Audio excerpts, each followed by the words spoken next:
Hey, welcome to Tabletop Skirmish Games. I'm Lee, and in this video, we'll be taking a deep dive into the Vanguard box set for the Ossiarch Bonereapers.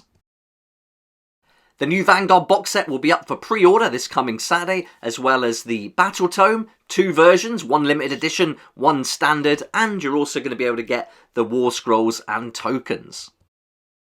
I think this box set has got a lot of potential, some great units, all going to work really nicely together, I think. So in this video, we'll do a deep dive and we'll take a look at the contents. Then I'll break down the points for the different units. We'll have a look at the prices and how much you can save. Then we'll have a look at the War Scrolls individually and then talk about some extra units that you might want to put in to make this up to 1,000 points.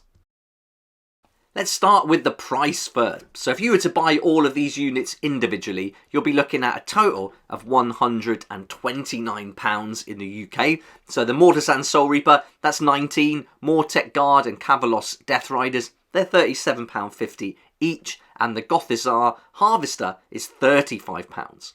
But the Vanguard box set, we've confirmed the price for the UK is going to be £85. So you're already making a pretty nice saving there. That's going to be a saving of £44 straight away.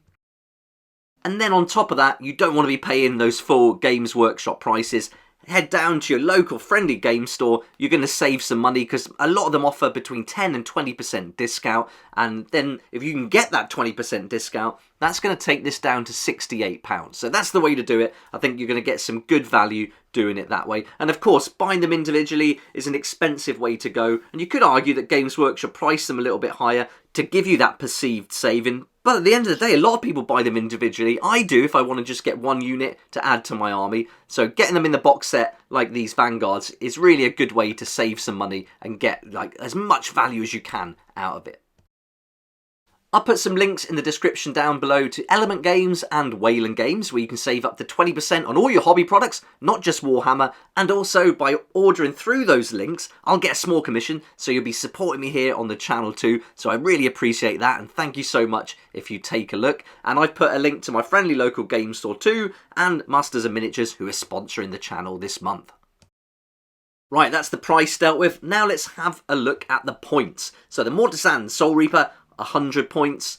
Mortek Guard, you're going to get 2 units of 10, 20 models altogether, that's 280 points. Then the Kavalos Death Riders, they're going to come in at 180 points for 5 models. And finally, the Gothizzar Harvester, 200 points. That makes a grand total of 760 points.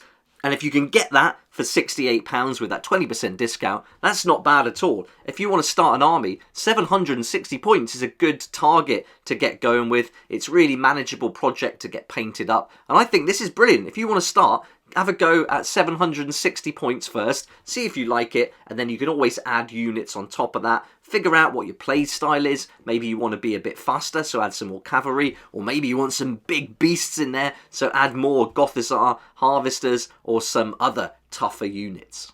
This will definitely be enough to get going with and learn the game though, so you only need this. This is all you need to get started with and then expand from there. Of course, getting up to 2,000 points is really fun. I think that's a really good level to aim for with Age of Sigmar. I've had a ton of fun playing 2,000 point games. But I have definitely learned that starting off small and slow growing your army is the way to go. So get going with 760 points, figure out what you like, and then take it on from there. Let's have a look at the War Scrolls next, and we'll start with a Mortizan Soul Reaper. This is going to be your leader for this army that they've put together, and this model is going to be a wizard, which means they can cast a spell in your hero phase and attempt to unbind a spell in the enemy's hero phase. The bravery's pretty good at 10, wounds 5, move 5 inch, and a 4+ save, and then it's got the one weapon, the Soul Reaper Sai. It's got a 2-inch range, you're going to make 3 attacks, 3+ to hit, 3+ to wound, -1 rend, and 2 damage. Nice and simple. Let's have a look at the abilities then. This really stood out to me as pretty good. So we've got one here called Deathly Touch, and if the unmodified hit roll for an attack made with a Soul Reaper side is 6, that attack inflicts 2 mortal wounds on the target, and the attack sequence ends, so you don't make a wound or a save roll. So you've got a lot of potential here to do some mortal wounds. But the good news is you can re-roll hit rolls made for attacks made with the Soul Reaper side if the target unit has 5 or more models. So that's great. If you're going into a unit early on in the game, or perhaps you're playing against a horde army, there's a good chance there are going to be 5 or more models in a unit. And being able to re-roll those dice, fishing for those 6s to get the mortal wounds, that's a really nice mechanic. They're also able to dish out some mortal wounds with the spell called Soul Blast. This has got a casting value of 7, and if successfully cast, you can either roll 1 dice for each enemy unit within 3 inch of the caster, or 1 dice for an enemy unit within 8 inch of the caster that's visible to them. On a 1, nothing is going to happen, but on a 2 to 3, that unit is going to suffer 1 mortal wound. On a 4+, that unit will suffer D3 mortal wounds. This is pretty good. From a unit that costs 100 points, you're getting quite a lot here. There's potential to dish out mortal wounds in the combat phase and also in the hero phase with this magic. I think it's brilliant, and especially if you can get close enough to a few different units, you can be dishing out mortal wounds all across the board. So that's pretty fun. I really like this. Next, let's take a look at the Mortek Guard. You're going to get 20 models in this Vanguard box set, and you can put them in units of 10, or you can reinforce them and have them in units of 20. These have only got 1 wound each. The move is 4 inch, a save is 4 up.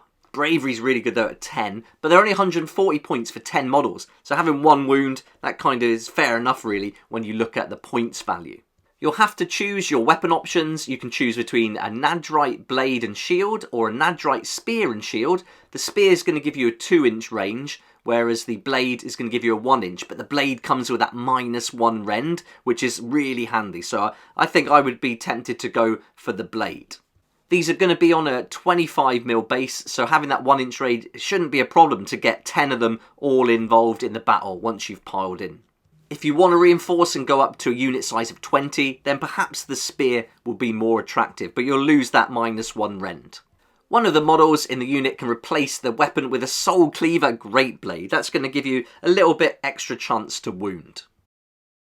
I won't go through all the abilities, but one that really stood out here is the command ability called Shield Wall, and you can use this command ability at the start of the combat phase. If you do so, pick 1 friendly Mortek Guard unit that includes a Mortek Hekatos. And 1 model in the unit can be a Mortek Hekatos, so you could think of them as like the leader of the unit if you like. When you meet those conditions, you can re-roll save rolls for attacks that target that unit until the end of that combat phase. So that's going to be pretty handy to keep them in the fight and keep them on the table as long as possible.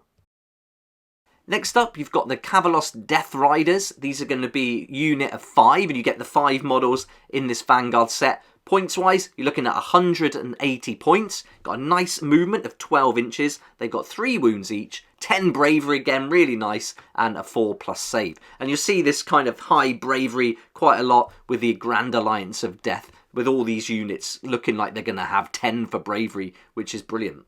You'll have to choose the weapon options again, and you can choose between the Nadrite blade and shield or the Nadrite spear and shield. So very similar to the infantry, but these are the cavalry version, I suppose. So the stats are pretty much the same. You're going to get the 2 inch or 1 inch, and you've also got hooves and teeth now because you're on that mount. They get to make an attack when they get stuck in as well. Of the abilities, I really like their command ability, Death Rider Wedge, and you can use this when a friendly Kavalos Death Riders unit that includes a Mortek Hekatos finishes a charge move, and you're allowed a Mortek Hekatos in your unit, so you can have 1 for every unit. So once you finish that charge move, you can pick 1 enemy unit within 1 inch of that Kavalos Death Riders unit and roll a number of dice equal to the number of models in that Death Riders unit. For each 5+, the enemy suffers 1 mortal wound. That's really nice. Again, another chance to do mortal wounds, which we like. But in addition, in the following combat phase, that Death Riders unit can move an extra 3 inch when it piles in. The same unit cannot benefit from this command ability more than once per turn. So getting that extra bit of movement's really handy. And I found the more I play Age of Sigmar, the more important I'm finding movement. It's crucial for getting those objectives. And so every extra inch you can grab either by piling in or just moving, running, that kind of thing is the better. So if you've got an opportunity to do it and it can help you in your battle plan or achieve battle tactics, then that's a great way to do it. And so this is really going to help with that. And don't forget, they've already got a 12-inch movement as well, so adding that extra 3-inch to their piling, that's considerable. Now we're on to my favourite model from this Vanguard box set, the Gothizzar Harvester. This is going to be 200 points, which isn't bad. I thought it would be a lot more. There's quite a lot going on here. Let's have a look at the description first, where it tells us it's a single model in the unit, and you get some weapon options to choose from. You can have one of the following: the Soul Crusher Bludgeon, Ossified Hooves and Tail, and Death's Head Maw, or Soul Cleaver Sickles, Ossified Hooves and Tail, and Death's Head Maw. Looking at the weapon stats here, you can see that the Soul Cleaver Sickles or the Soul Crusher Bludgeons have got the same stats going across, and then you go down to the damage table, and then the more wounds you suffer affects how many attacks you can make with each of those two weapons. Now you may think, well, which one do I pick if they're the same? Well, this comes into the abilities that we'll have a look at in a moment. So the abilities will give each of those weapons something different that you can bring to the party. The movement on this isn't that great, 6 inches, but when it gets in close, it's going to have plenty of attacks and it's going to do some damage. It's got 10 wounds, which is alright for 200 points, a 4+ save, and again that nice 10 bravery. To make up for that lack of movement, as it approaches the enemy, you do have the Death's Head Maw, which is going to give you a nice range, potentially 16 inches if you've only suffered 0 to 2 wounds. But once you get down to 9 or more, that range is going to go down to 4 inches. And we know with the Soul Cleaver Sickle or Bludgeons, then the attacks are going to go down as you take more wounds. But with the Ossified Hooves and Tail, the to wound roll is going to get worse the more wounds you suffer. So at first, when you're on 0 to 2, you're going to be wounded on a 2+, but then that's going to go down to 6+ incrementally as you approach that 9+ wound level. Let's have a look at the abilities then. So we've got the Soul Blusher Bludgeons first. So if you choose that weapon, you're going to get this ability. And it tells us that if the unmodified hit roll for an attack made with Soul Crusher Bludgeons is 6, that attack inflicts 2 more wounds on the target and the attack sequence ends, so you don't make the wound or save roll. Another nice way to get some mortal wounds in there, but bear in mind it's only with the Soul Crusher Bludgeons. So when you're making those attacks at first, at full health, you'll be making a lot of them, so there's a chance you're going to get 1 or 2 6s, but as you get wounded, that chance is going to be reduced more and more. I quite like the Soul Cleaver Sickles ability. Here you could add 1 to hit rolls for attacks made with the Soul Reaver Sickles if the target unit has 5 or more models. Again, if you're going into a unit early on, there's a good chance that's going to happen. But as you get into the battle, that might be reduced. So I think there's a little bit of a decision to make here, whether you want something that deals more wounds potentially in the form of mortal wounds, or you want something that you're going to get a better chance to hit with. There's another ability that's pretty good. This is called Bone Harvest, and here you roll a dice each time a model is removed from play after being slain within 3 inches of any models with this ability. It doesn't say that this model has to slay them, just that they have to be slain within 3 inches of any model with this ability. So that's nice. There's a good chance that's going to happen. On a 4+, you can pick 1 friendly Ossiarch Bonereapers unit within 6 inches of this model, and if you do so, and the slain model had a wounds characteristic of 4 or less, you can heal 1 wound allocated to that unit. If the slain model had a wounds characteristic of 5 to 9, you can heal up to D3 wounds allocated to the unit. Or, if the slain model had a wounds characteristic of 10 or more, you can heal up to D6 wounds allocated to that unit. And if there are no wounds allocated to the unit you pick, you can return a number of slain models to that unit with a combined wounds characteristic that is equal or less than the number of wounds you could have healed. That's pretty cool. This is going to be great to combo up the Mortek Guard, especially earlier on, because they've only got a wound of 1, so if they've lost a few numbers of models from the unit, you could bring them back. So this is really nice. I could imagine having a couple of these in the army for sure. Now we've had a look at the contents, the points, the price, the war scrolls. Let's see what other units we could potentially add to this Vanguard set. I'm not going to go through all of them. There's not that many models available for the Ossiarch Bonereapers, but there's one unit in particular that I'd really want to add to this Vanguard, and that is the Necropolis Stalkers. I think they're fantastic. Really cool looking models. They got 4 arms, loads of swords going on, some great blades. I think they would be fantastic to play in this army. The unit of 3 models will come in at 170 points. That's going to take your army now, combining them with the Vanguard, up to 930 points. They're £35 for 3 models. Get that 20% off, you're looking at £28. Add that to the 68 from earlier, and you know, you're under £100. You're up to £96 here, and you've almost got 1,000 points worth of models in your army. For 170 points, you're getting these models which are on 50mm bases. They're going to take up quite a bit of room. They've got a nice movement of 6 inches, 4 wounds each, a save of 4+, and again that nice high bravery at 10. As far as weapons go, you're going to have them each armed with spirit blades, but 1 in every 3 models can replace their spirit blades with dread falchions if you want to. You don't have to. And if we look at the weapon stats, you can see the spirit blades have got a 1-inch range, 5 attacks each, 3+ to hit, 3+ to wound, and -1 rend and 1 damage. I really like that. Having those 5 attacks each, that's 15 for the unit. That's really nice. But if you do choose to have one with the dread falchions, that's going to be 1-inch range still, but your attacks are down to 3. A little bit harder to hit at 4+. Wounding's the same at 3+, but the rend is -2 and the damage is 2. So if you do get through and wound, you are going to do more damage, and you're going to make it harder for them to make a save against you. The thing I really like about this unit is their ability called Quadrarch Aspects, and at the start of each combat phase, you must pick one of the following aspects for this unit.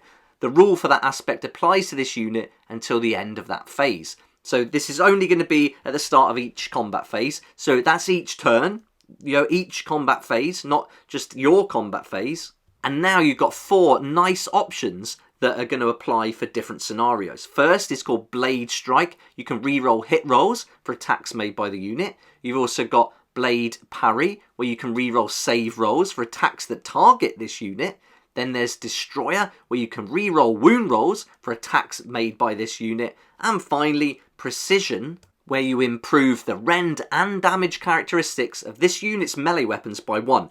Now that's going to make the rend -3 on the Falcons and the damage on the Falcons 3. That's really good. So I think with the precision aspect in mind, I would be tempted to definitely include those in there.